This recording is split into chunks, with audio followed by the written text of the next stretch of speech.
밥상에 국이 있어야 밥을 드시는 분들이 있을 정도로 우리나라 사람들은 국이나 찌개류를 자주 먹는데요. 하지만 무심코 먹었다가 몸에 결석이 생길 수도 있다는 사실 알고 계셨나요? 결석으로 인한 막힘은 심한 통증을 동반하고 신장 기관을 망가지게 합니다. 한 번 망가진 신장은 되돌릴 수 없기 때문에 예방이 매우 중요한데요. 이번 시간에는 평소에 자주 먹는 결석 유발 음식에 대해 알아보겠습니다. 영상 시청하기에 앞서 구독과 알림 설정 눌러주시면 감사하겠습니다.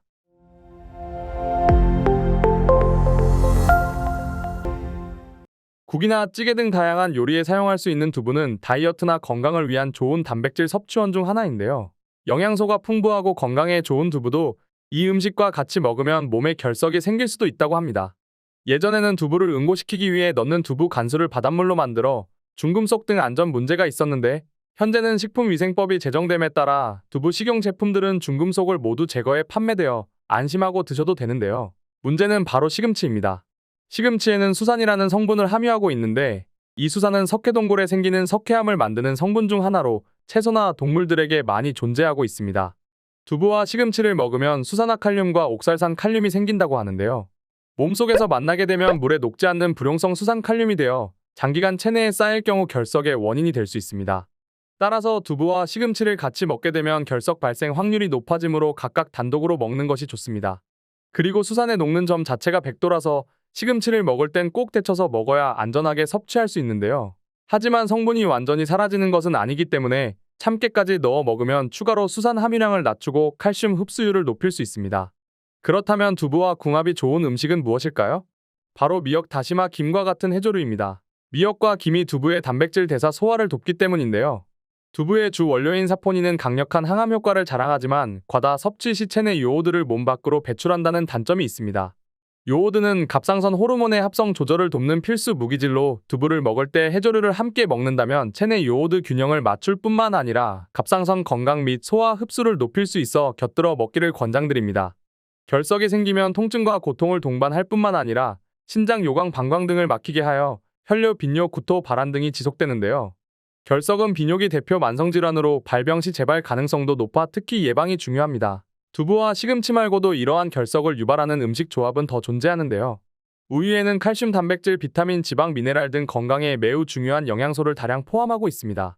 간단한 식사 대용으로 먹거나 요리에 들어가는 재료로 쓰이기도 하며 건강을 위해서 학교에서도 보급이 될 정도인데요. 이번엔 우유와 같이 먹으면 결석을 유발하거나 건강에 좋지 않은 음식도 알아보겠습니다. 첫 번째, 마차입니다. 더운 여름 카페에 가면 우유에 생마를 갈아서 만드는 마차는 시원하면서도 담백하고 고소한 맛이 일품인데요. 우유와 생마, 둘 다 건강에 좋은 줄 알고 믿고 마시는 음료인데 결석이 생길 수도 있다고 합니다. 생마 껍질엔 수산염 성분이 존재하는데요. 껍질을 제거할 경우 대부분 사라지지만 수산염과 칼슘이 만나면 결정체를 형성, 체내에 쌓여 근육통, 신장염, 요로결석 등을 유발합니다. 특히 고칼슘 저지방 우유는 가장 최악의 조합이라고 합니다. 두 번째, 고구마입니다. 고구마에는 섬유질이 풍부하여 위장에서 오래 머물기 때문에 위산과 섞이지 않는 음식물이 위로 치밀어 오르는 생목 오름 증상이 나타날 수 있는데요. 우유 속의 포화지방산은 위식도 괄약근을 이완시켜 위산 억류를 유발할 수 있어 역류성 식도염이나 위산 역류 증세가 있는 경우는 같이 먹지 않는 것이 좋습니다. 저지방 우유를 먹을 경우는 고구마의 소화 흡수를 돕고 음식물이 잘 내려가는데 다소 도움이 됩니다.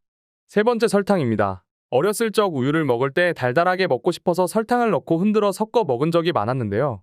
우유 속의 유당은 혈당 지수가 낮아 혈당을 천천히 올리는 장점이 있는데, 같이 먹을 경우 우유의 장점이 사라지고 우유의 지방 성분이 설탕의 맛을 더 부드럽게 해주어 설탕 섭취를 증가시킵니다. 이런 혈당 스파이크가 계속되면 체내 인슐린 감수성이 떨어지고 살이 쉽게 찌고 잘 빠지지 않는 체질로 바뀝니다. 그리고 설탕은 혈액을 산성화시켜 이를 중화하기 위해 뼈에서 칼슘이 빠져나오는데요. 멸치와 같이 칼슘이 많은 식품을 요리할 때 설탕을 사용하지 않는 것을 추천드립니다. 네 번째, 레몬입니다. 우유 단백질인 카제인은 산 성분과 만나면 응고되는 성질이 있어 위장의 위산과 만나 응고가 되면서 소화 흡수 시간이 길어지는데요. 레몬과 같은 pH가 낮은 식품을 우유와 같이 먹으면 이런 응고작용으로 속이 더부룩합니다. 레몬 외에도 라임, 자몽, 오렌지, 자두 등 신맛이 나는 과일은 함께 먹지 않도록 주의해야 하는데요. 우유와 같이 먹으면 좋은 과일 종류로는 신맛이 없는 바나나, 멜론, 수박, 무화과 같은 과일과 함께 먹으면 좋습니다. 다섯 번째, 약입니다. 약을 먹을 때 근처에 물이 없어 우유나 다른 음료로 먹을 때가 있는데 이는 피해야 하는 행동입니다. 항생제를 우유와 함께 먹게 되면 우유의 칼슘 성분이 약 성분과 결합하여 약 성분이 혈액 내로 흡수되는 것을 방해하는데요. 항생제 효능을 떨어뜨리지 않기 위해 항생제 섭취 시 2시간 전후로 우유를 마시면 안 됩니다. 또한 우유와 골다공증 치료제도 마찬가지인데요. 우유는 골다공증 치료제인 비스포스포네이트의 약물 대사를 방해하기 때문에 치료 효과를 떨어뜨릴 수 있습니다. 이처럼 결석을 예방하기 위해서는 생활 습관을 교정하여 위험 요인들을 제거해야 하는데요.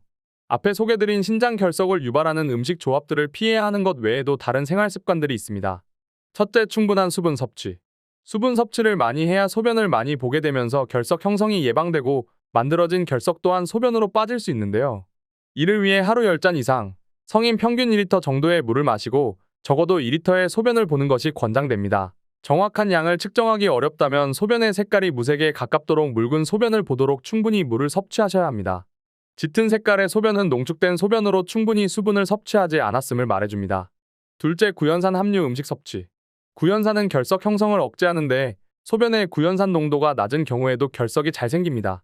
구연산은 레몬, 오렌지 등 신맛나는 과일에 많이 들어있어 레모네이드, 레몬주스, 오렌지 주스를 마시면 체내 구연산이 증가하게 되고 이 성분이 결석 생성을 예방하는 데 많은 도움이 됩니다. 셋째, 수산이 풍부한 음식 피하기. 칼슘 결석을 유발하는 가장 흔한 음식물은 칼슘과 결합하여 결석을 생성하는 수산이 풍부한 음식들인데요. 이러한 음식물을 되도록 피해야 신장 결석에 걸리지 않을 수 있습니다. 대표적으로 대왕, 케일, 콩, 아몬드, 참깨씨 등이 있는데요. 일반적으로는 건강에 좋은 것으로 알려져 있지만 신장 결석을 가진 가족이 있거나 본인이 신장 결석을 앓은 적이 있다면 잘 고려하여 섭취해야 합니다.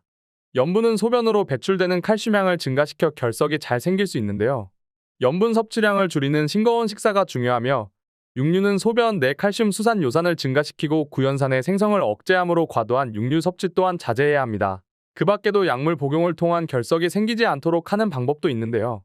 약물을 이용할 경우 신장 결석 분석으로 성분을 파악하여 약물을 처방받아 결석 재발을 예방할 수 있습니다. 이러한 약제의 선택에는 필히 전문가의 판단에 따라 진행하셔야 합니다.